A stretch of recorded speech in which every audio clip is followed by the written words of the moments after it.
আপনাদের আন্তরিক ধন্যবাদ।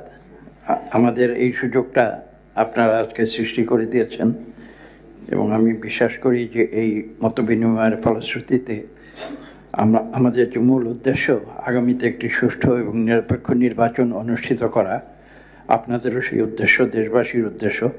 আমি মনে করি আজকের এই ধরনের যে আলোচনাগুলো আপনারা রাজনৈতিক দলগুলোর সঙ্গে করছেন, তাতে সেই প্রক্রিয়াটি সহজ হয়ে যাবে এবং সফল হবে।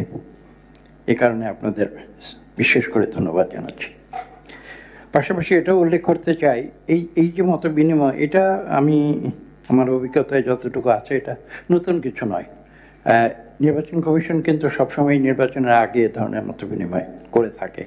আপনাদের ফাইল খুললে দেখতে পাবেন এ ধরনের মিটিং আগেও হয়েছে, এখনও হচ্ছে, হয়তো ভবিষ্যতেও হবে।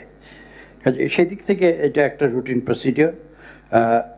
এবং উদ্দেশ্য যেটা আপনি বলেছেন, প্রধান নির্বাচন কমিশনার অত্যন্ত চমৎকারভাবে বলেছেন যে আমাদের মূল উদ্দেশ্য যেটা যে মানুষকে অবহিত করা, একটা সুশৃঙ্খলভাবে একটা নিয়ম নীতির ভেতরে আমরা যেতে চাই, আমরা একটা সিস্টেমের ভিতরে যেতে চাই, যাতে করে বাংলাদেশে আমরা অন্তত এই যে সুযোগটা পেয়েছি, আমরা ছাত্র জনতার যে বিপ্লব, তার ফলশ্রুতিতে এই সুযোগটাকে যেন আমরা সঠিকভাবে ব্যবহার করতে পারি। এবং আমরা অতীতেও অনেকবার চেষ্টা করেছি, কিছু সফল হয়েছি, কিছু হয়নি। আমি বলবো না যে একাধারে আমরা সব ব্যর্থ হয়েছি, এটাও বলবো না একাধারে সব সফল হয়েছি, কিন্তু এই প্রচেষ্টা আমাদের অব্যাহত রাখতে হবে। এবং তারই অংশ হিসেবে আমি আজকের এই যে প্রক্রিয়াটি আপনারা সূচনা করেছেন, আমি সেভাবে তার অংশ হিসেবে দেখছি। এখানে 11টি বিষয় নিয়ে আপনারা বলেছেন।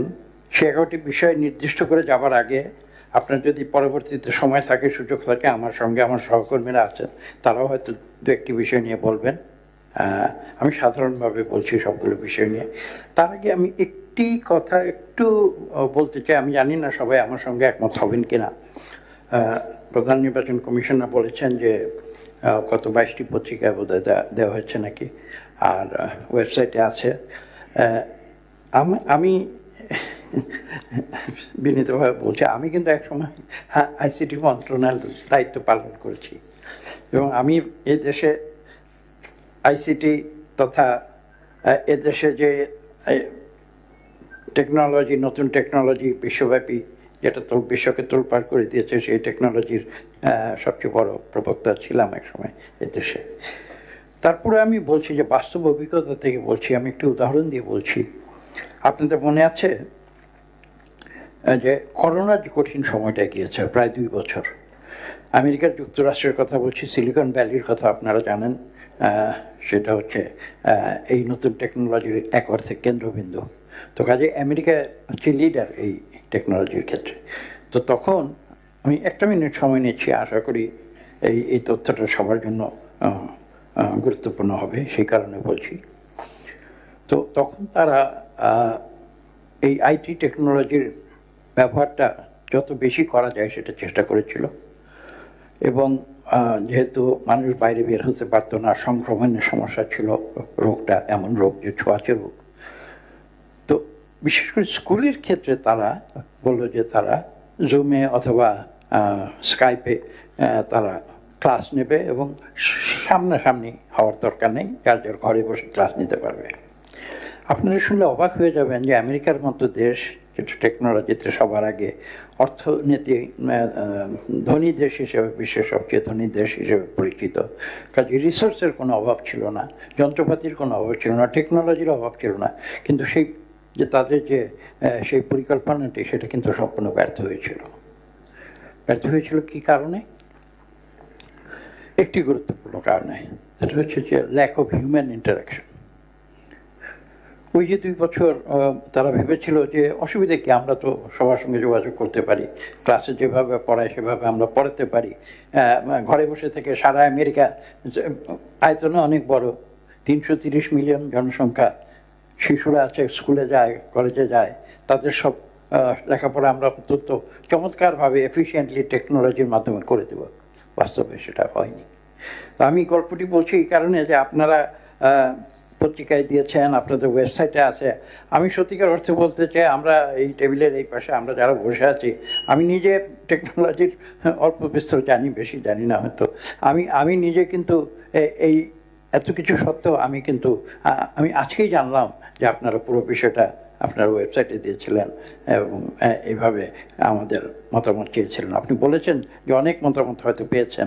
আমি জানি না বাংলাদেশের প্রধান রাজনৈতিক দল তারা আপনাদের ওয়েবসাইটে কোনো মতামত দিয়েছে কিনা, আমি সত্য বলতে পারবো না। না না, দল দিয়েছে। কিভাবে দিয়েছে? লিখিতভাবে দিয়েছে না টেকনোলজির মাধ্যমে দিয়েছে, সেটা আমি বলছি। হ্যাঁ হ্যাঁ, মতামত আমি নিজে এসে আপনার সামনে দিয়ে গেছি কিছু কয়েকদিন আগে।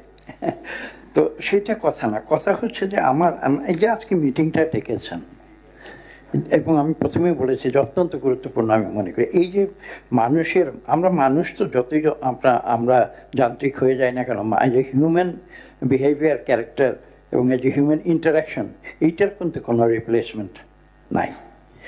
এবং এই কারণে আমি বলছি যে আজকে এটা গুরুত্বপূর্ণ একটা বিষয়। তো সেই ভূমিকাটা দিয়ে আমি বলছি যে দেখুন, আমি একটা করে একটু খুব সংক্ষেপে 11 সেকেন্ডে আমি বলতে পারবো একটা করে। যখন বলছেন যে তফসিল ঘোষণার পূর্বে প্রার্থী এবং রাজনৈতিক দলসমূহের করণীয়, এইটার খুব সহজ উত্তর আছে। আমি আশা করি কেউ আমার সঙ্গে দ্বিমত হবেন বলে আমি মনে করি না। যে আমাদের প্রার্থী এবং রাজনৈতিক দলসমূহের কী করণীয়? করণীয় তো একটাই, আমরা এই দেশে গণতান্ত্রিক প্রক্রিয়াটাকে আমি একটু আগে বলেছি যে প্রাতিষ্ঠানিকীকরণ করতে চাই, তো একটা সিস্টেমের ভিতরে আনতে চাই, এবং আমরা যাতে ডেমোক্রেটিক্যালি বিহেভ করি, এটাই তো মানুষ আশা করে।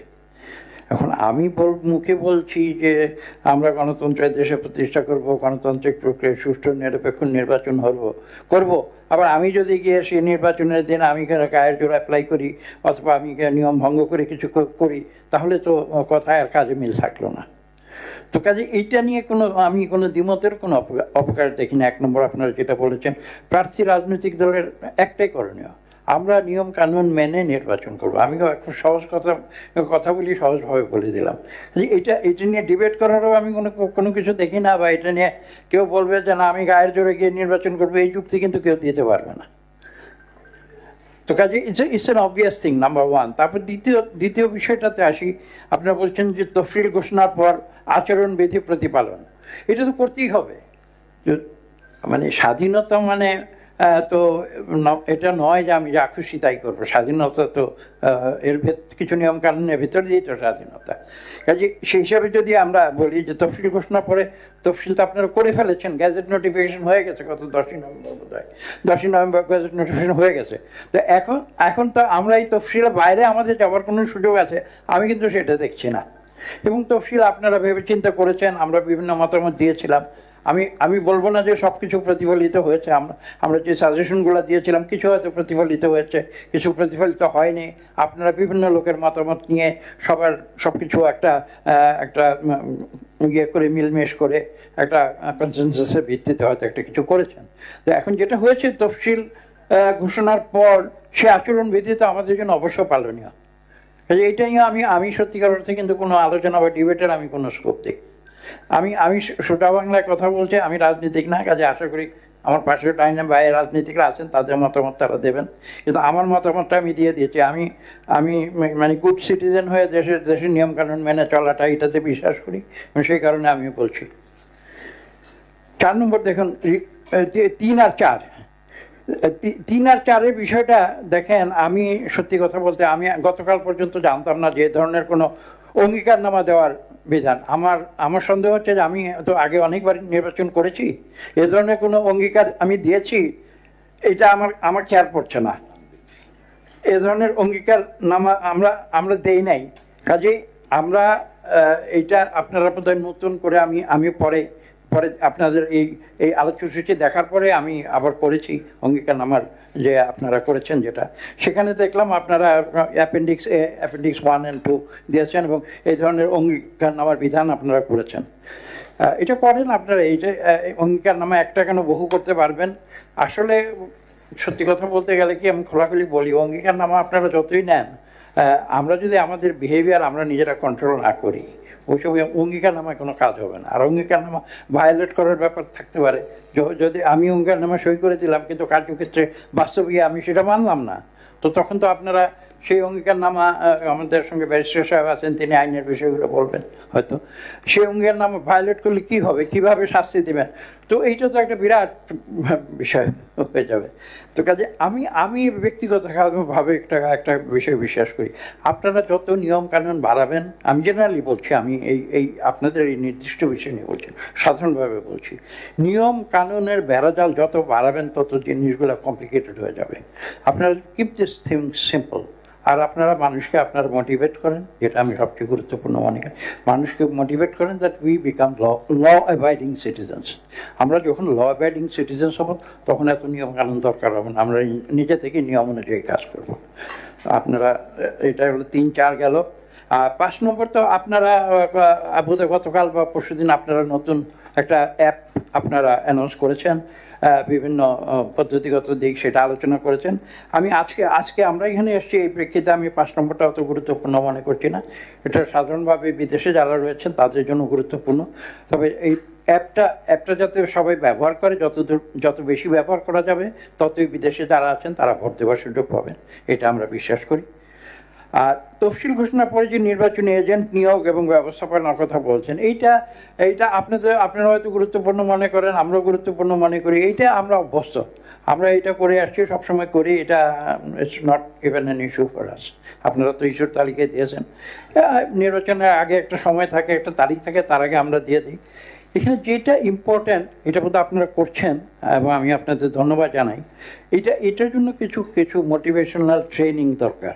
আমি সম্ভবত আপনারা বোধহয় কিছু ট্রেনিং করছেন, যদি করছেন অত্যন্ত এটা ভালো, এবং এতে করে মানুষের যে মানসিকতা সেটা একটা স্ট্রিম লাইনের ভিতরে আসবে বিশ্বাস করি। আমরা কিন্তু আমাদের নির্বাচনী এজেন্টদের জন্য আমরা কিছু শিক্ষণীয় কাজ আমরা করি, মোটিভেশনাল কাজ করি, এবং এটা সময় মতো আমরা আপনাদের কাছে দিয়ে দিই এজেন্টদের নামগুলো।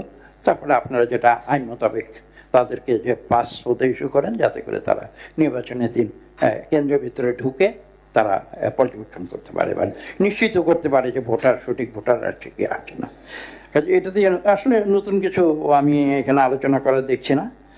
আমাদের মিস ইনফরমেশন, AI ব্যবহার, এই যে 7 এবং 8, এটা নিয়ে আমরা আলোচনা করেছি, চিন্তা করেছি।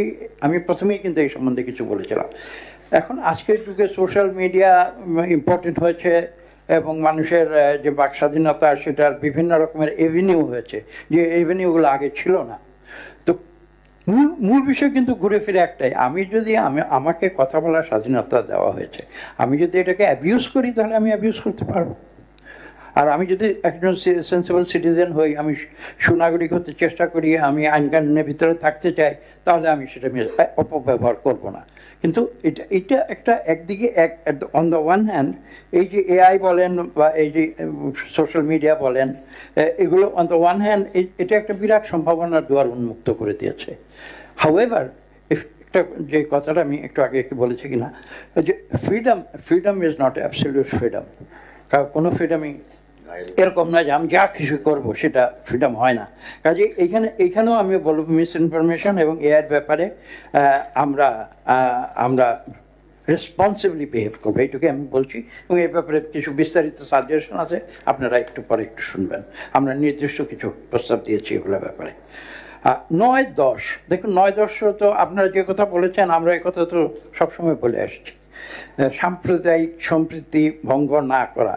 এটা তো কোনো সুস্থ লোক বলবে না যে আমরা সাম্প্রদায়িক সম্প্রীতি ভঙ্গ করব। যদি কেউ বলে তাহলে সে মানসিকভাবে অসুস্থ আমি মনে করব। এবং লিঙ্গ, বর্ণ, ধর্ম এই নিয়ে কোনো বৈষম্য না করা, এবং ধর্মীয় উপাসনালয়ে রাজনৈতিক প্রচারণার জন্য ব্যবহার না করা। আমরা কিন্তু ইতিমধ্যে কথাগুলো বলে এসছি। কাজে এদিক দিয়ে কিন্তু আপনারা যা বলছেন আমরা কিন্তু একই সুরে কথা বলছি। কাজে অলরেডি আপনাদের যে প্রস্তাবাবলী 9-10 ব্যাপারে কিন্তু আমরা ইতিমধ্যে সমর্থন দিয়েছি এবং প্রকাশ্যেই দিয়েছি, এবং আমরা এটা স্পষ্ট ভাষায় বলেছি যে ধর্মকে রাজনীতির কারণে যেন কোথাও ব্যবহার করা না হয়। আর সর্বশেষ ওই 7-8-এর সঙ্গে সংযুক্ত এআই জেনারেটেড ভিডিও দ্বারা প্রতিপক্ষ শিক্ষা এবং ধর্মীয় অনুভূতিতে আঘাত না করা, এটা 9, 10, 11 এটা তো একসঙ্গে আসে। এবং কাজে আমি আসলে যেটা বলবো, আমার যে কথার মাধ্যমে হয়তো আপনাদের বোঝাতে চেষ্টা করেছি যে আপনারা একটা গুরু দায়িত্বে আছেন, বাংলাদেশ একটা ক্রান্তিকাল অতিক্রম করছে। এই ক্রান্তিকালে কিন্তু আপনাদের ইলেকশন কমিশনের ভূমিকা অত্যন্ত গুরুত্বপূর্ণ। কিন্তু এখানে যে পয়েন্টটা হচ্ছে ইম্পর্টেন্ট, সেটা হচ্ছে এই যে আপনারা 5 জন নির্বাচন কমিশনার রয়েছেন, আপনারা constitutionally sacrosanct, if I may use this word, you are constitutionally sacrosanct. তো এই যে গুরুদায়িত্ব আপনাদের উপরে আছে, কিন্তু যে কর্মযোগ্যটা, এটা কিন্তু একটা বিশাল কর্মযোগ্য। দেখেন, প্রায় 42,000-এর বেশি ভোট কেন্দ্র থাকবে সেদিন, একদিনে প্রায় 250,000 বুথ থাকবে বা তার চেয়েও বেশি। এবং এই সমস্ত কাজগুলো সকাল থেকে সন্ধ্যার মধ্যে আপনাদের সম্পন্ন করতে হবে। আপনারা হয়তো, আমি জানি না, অন্তত কমপক্ষে 1 মিলিয়ন ম্যান পাওয়ার লাগবে আপনাদের, 10 লক্ষ কম হলেও। এবং সেটা কোথায় পাবেন? আপনাদের ইলেকশন কমিশনের তো সেটা নাই। যে আমাদের খুব ছোট্ট এখানে বক্তব্য হচ্ছে এই যে আপনাদের যতটুকু ম্যান পাওয়ার আপনাদের আছে, you make the maximum use of this man power. এই যে যেমন 64 জেলা, আমি নির্দিষ্ট করে বলছি, এই যে 64 জেলায় আপনারা সরকার থেকে আপনারা বড় করে নিয়ে আসে তাদেরকে রিটার্নিং অফিসার বানান। এই যে 500-300 সিটে আপনারা অ্যাসিস্ট্যান্ট রিটার্নিং অফিসার বানান, সরকার থেকে ভাড়া করে নিয়ে আসে। ভাড়া দেন না, মানে এমনি ভাড়া করে নিয়ে আসেন আর কি, বিনা ভাড়ায়। তো এইটা আপনাদের ম্যান পাওয়ার বড় না, কিন্তু এইটুকু ম্যান পাওয়ার তো আপনাদের আছে। আমি কিন্তু বিশ্বাস করি, আমি আমাদের নিজেদের মধ্যে আলোচনা করেছি, আগেও বলেছি আপনাকে সেদিন যখন এসেছিলাম, যে আপনারা একবার সাহস করে এই সিদ্ধান্তটা নেন যে রিটার্নিং অফিসার আপনাদের নির্বাচন কমিশন থেকে থাকবে, অ্যাসিস্ট্যান্ট রিটার্নিং অফিসার আপনাদের নির্বাচন কমিশনে ডেডিকেটেড লোকেরা হবে। এবং দেখবেন যে এখানে একটা সিদ্ধান্তের মাধ্যমে বাংলাদেশের রাজনীতিতে গুণগত পরিবর্তন আসবে। আমি খোলাখুলি কথা বলি, আপনারা জানেন। আমি বক্তব্য শেষ করে দেবো। শেষ করার আগে আমি এই পয়েন্টটা আমি জোর দিয়ে কেন বলছি, দেখেন, অতীতে আমরা দেখেছি এবং আমি পাবলিকলি বলেছি, এটা কিন্তু পত্রিকায় হেডলাইন হয়েছে, যে প্রধানমন্ত্রীর অফিসে কম্পিউটারে 4টা বাটন আছে, একটা হচ্ছে ডিসি, একটা হচ্ছে এসপি, একটা হচ্ছে টিএনও, আর একটা হচ্ছে ওসি। কম্পিউটারের বাটন 4টা টিপা হয় প্রধানমন্ত্রীর অফিস থেকে, 300 নির্বাচনী এলাকায় নির্বাচনী ফলাফল রেজাল্ট প্রিন্ট আউট হয়ে বের হয়ে আসে। এটা থেকে আমাদের এই পদ্ধতি থেকে আমাদের বের হয়ে আসতে হবে। এবং এটা বের হওয়ার সবচেয়ে উপায় যে আপনারা নির্বাচন কমিশন হিসেবে you assert, as I said, you are a constitutionally sanctified body. You are all 5 of you are constitutionally sacrosanct personalities. Please, for once, you exert your authority. You say that you are not subservient to the government. It আপনারা বলেন, let this message go to the government officials. এই civil servant, DC, SP, TN, কিছু মনে করেন আমার বাবা কিছু civil servant ছিল, কিন্তু আই নিউ হিজ মাইন্ড। আমি আমার বাবাকে কন্ট্রাডিক্ট করছি না, এবং আমি বিনীতভাবে বলছি যে সরকারি কর্মচারীরা, একটা টার্ম আছে বোধহয়, আমি মনে হয় কনস্টিটিউশনও হয়তো থাকতে পারে, যেটা ব্রিটিশ আমল থেকে ব্যবহার হয়ে আসছে, দে আর কল সিভিল সার্ভেন্টস। আমি তো এখন খোলাখুলি বলি। আর তারা জেলা প্রশাসক কেন? এই নাম কোথা থেকে এসছে? তারা তো জেলা প্রশাসক না, তাদের যেটা হওয়া উচিত, তাদের হওয়া হচ্ছে জেলা সেবক। দে আর পাবলিক সার্ভেন্টস। তারা তো প্রশাসন করার জন্য আসে নাই। তো যাই হোক, সেটা অনেক বড় বিষয়, ওই ডিবেটে আমি আজকে যেতে চাই না।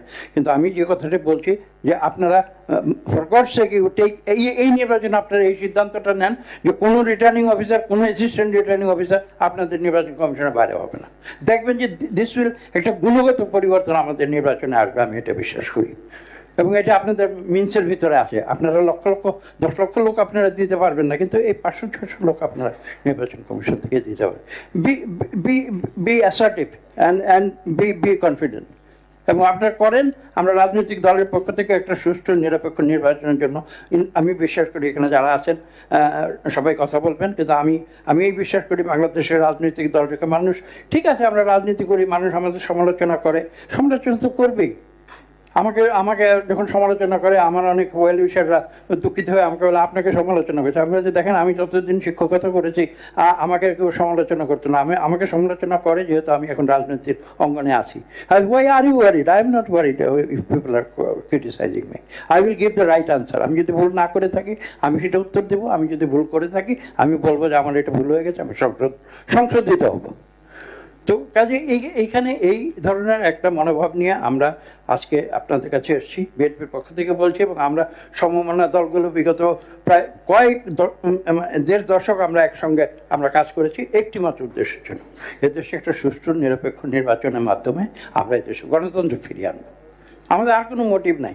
এই একটা সুষ্ঠু নিরপেক্ষ নির্বাচন আমি খোলাখুলি বলছি আজকে আপনাদের সকলের সামনে বলছি, আমাদের যারা সহ রাজনীতিক এখানে তাদের পক্ষ থেকে বলছি, যদি সুষ্ঠু নিরপেক্ষ নির্বাচনের মাধ্যমে আমি যদি নির্বাচনে মানুষ আমাকে ভোট না দেয়, আমি তো জোর করে ভোট নিয়ে এমপি হতে চাবো না। Why should I? এটা তো এর লজ্জাজনক বিষয় তার কিছু হতে পারে না।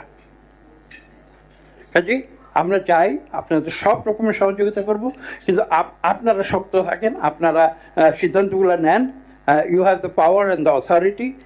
সরকার দিয়েছে, সংবিধান আপনাদের সে অথরিটি দিয়েছে, এবং সরকারের কাছে কোনো সময় যেন, যেটা অতীতে আমরা দেখেছি, সরকারের কাছে নতজানু হয়ে ইলেকশন কমিশন থাকবে, এইভাবে কোনো দেশে কোনো দিন সুষ্ঠু নিরপেক্ষ নির্বাচন হতে পারবে না। ধন্যবাদ।